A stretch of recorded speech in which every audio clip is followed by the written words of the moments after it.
Hey guys, Sean here. I'm gonna do a review of my favorite movies in the world. Notice I said movies, not movie. Actually, scratch that. My favorite movie, not movies, because I consider these three movies as one large film, and they are the Toy Story trilogy. And I have loved these movies since I was a little kid. But I'm gonna start with the very first movie. First movie, Toy Story, came out in the year 1995. I was about 4 years old. I was a little 4-year-old when this came out. And my first memory of seeing this movie, I was probably at least 5 or 6 when I first saw this movie. And I loved it as a kid. I still love it to this day. Like I said, it is one of my favorite movies of all time. Aside from the two sequels, that is. This and the two sequels are my favorite movies of all time. Put it that way. This movie basically stars Tom Hanks, Tim Allen as Woody and Buzz. You got Wallace Shawn as Rex, the dinosaur. I'm saying who else? You got Jim Varney as Slinky. May he rest in peace. Yes, Jim Varney passed away after like a few months after this movie. A few months after this movie was released. So when they did Toy Story 3, they had to get a new voice for Slinky Dog, and I'll talk about that when I get to that one. But yeah, they got Jim Varney as Slinky, Don Rickles as Mr. Potato Head, John Ratzenberger as Ham the Pig, and that's basically all the voices I remember. Not to mention John Morris as Andy, Eric Von Detten as Sid, and then I think her name is Lori Melkelf as Andy's mom. So yeah, I just basically went through the main cast. Yeah, this movie is about a kid named Andy who loves his toys. His favorite toy is a cowboy dog named Woody, voiced by Tom Hanks, who is basically the leader of the pack. But once Andy gets the new Buzz Lightyear for his birthday, Buzz starts being the new favorite toy, and Woody basically forms a jealousy with Buzz, and they kind of have a rivalry until they get caught in the real world or the outdoors and whatnot, and they basically have to find their way back to Andy, going through all kinds of challenges, and they form a friendship through the movie, which I think was done very well, and to this day, like I said, I love this film to this day. There aren't really many problems with this movie that I find. The characters are very strong, the acting is good, the story is great, the character development, I think if there are, it's good. The CGI still holds up to this day. Almost 20 years later, the CG still holds up. This movie it works in every way possible. So yeah, I'm gonna talk about Toy Story 2. This one is my favorite of the trilogy. Not only that, it's the only one I've ever seen in the theaters. And not only that, this was actually my very first movie I ever saw in theaters. So this one kind of has a place for me in my heart. So yeah, this one holds a place for me in my heart. A special, special place inside. Being just for that reason alone, because it is the first movie I ever saw in theaters. So anyway, this was released in 1999. I was 8 years old at the time. My dad took me to this after my sister had already seen it with a school trip. So my dad took me to this movie, and I loved it, just like the first one.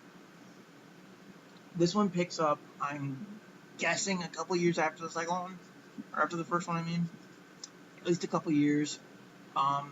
Andy is off to cowboy camp, and so Woody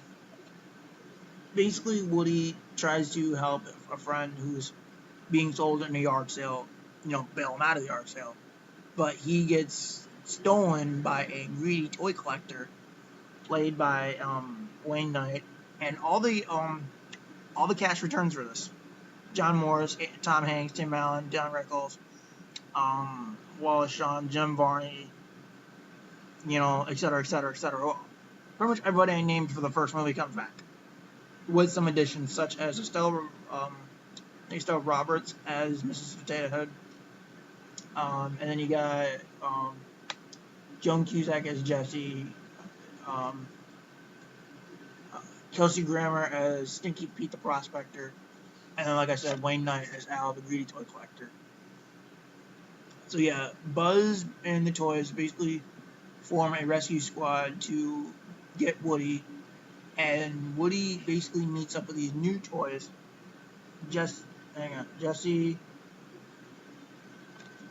Bullseye, somewhere right there. Don't really see that right there. And then Stinky Pete the Prospector, and Woody finds that he is a rare collectible. And the only way these three can get into a Japanese museum is if Woody is part of the collection. Because for some reason, the museum is only interested in the collection as if it's complete, meaning if Woody's involved. So Buzz has only a few days to get Woody and go home. Means they have to make it back home by Sunday before Andy gets home from cowboy camp.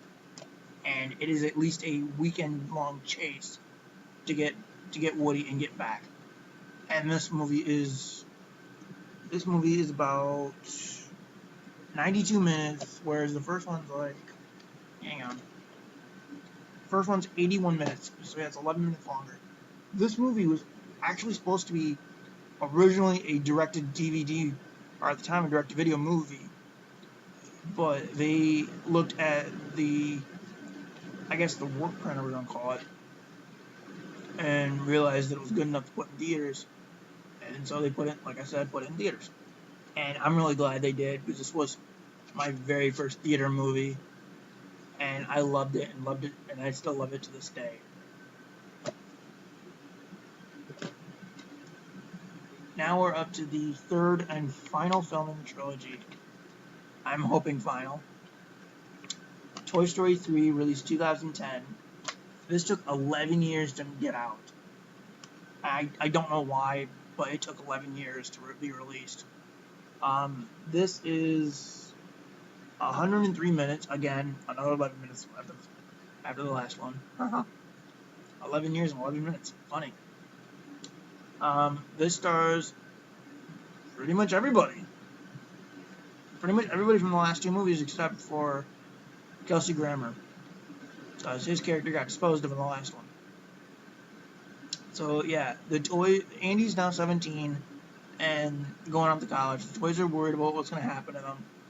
And so they get sent to a daycare where it looks fine on the surface, but at night, not at night, but it looks fine on the surface, but it's run like a fucking prison.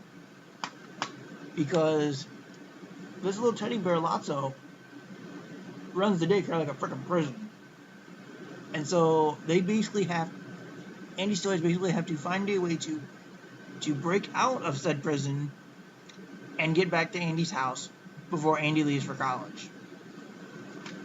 So yeah, this movie is a little darker, it's not really like a horror movie, because I'm sure Disney and Pixar wouldn't really do a horror film. But it is darker, it's more mature than the other two movies, and I think one of the reasons for that is because the people who were kids when the first two movies were released were now young adults. And so I can understand why this one was more dark. It's because this movie wasn't much intended for children, but more for us. The young adults who were kids when the first movie was released. And I'm pretty sure I just quoted another reviewer, but you know what? Screw it, I'm going to do it. Because that's what this is. This was intended for us. The young adults who were children when the first movie was released. And I think that was a very nice way to go. Because as we evolved, the films had to evolve.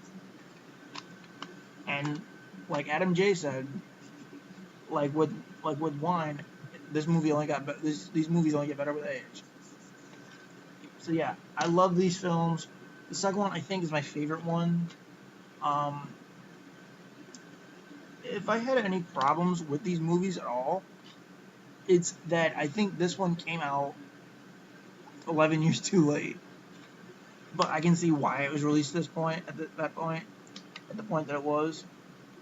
Because it's for us, the people who were young when the first one was released. Um, and I heard a lot of people, cried at the ending of this movie. I kind of did too, but not at the point most other people cried. Most people cry at the part where Andy's playing with the toys one last time. Me, I cried at the furnace part where all the toys are where it looked like all the toys are about to be melted down. I I teared up at that section. I do every time I watch these movies, just because I love these characters, and seeing them almost be killed, it tears my heart. It tears me inside. So yeah, Toy Story Trilogy, 3 of the best films in the world.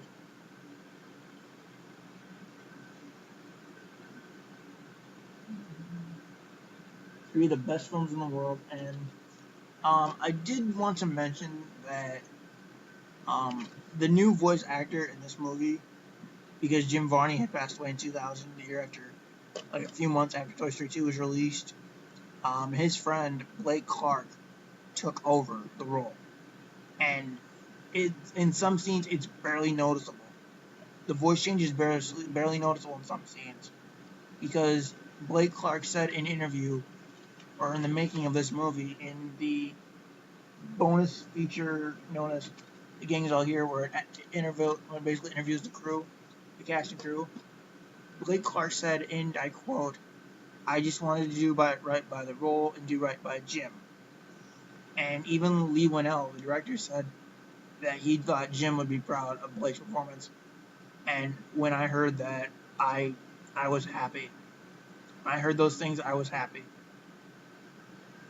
That means that they got the right actor for the job. And I know that Jim Varney was probably looking down, and he was impressed with his friends and with his friend taking on the character. If they do make a Toy Story 4, though, I can only hope Blake Clark comes back. I'm just saying, if they make one, I can only hope that Blake Clark comes back to reprise the role of Slinky Dog, because I really thought he was really good in the movie. So yeah, that's about all I can say about these films. Like I said, I've loved them since I was a kid. I've seen them all multiple times, and I will continue to watch them multiple times more. Even someday when I have children, I will show these films to my kids, and hopefully they will love them as much as I do. So please comment, rate, subscribe. See ya.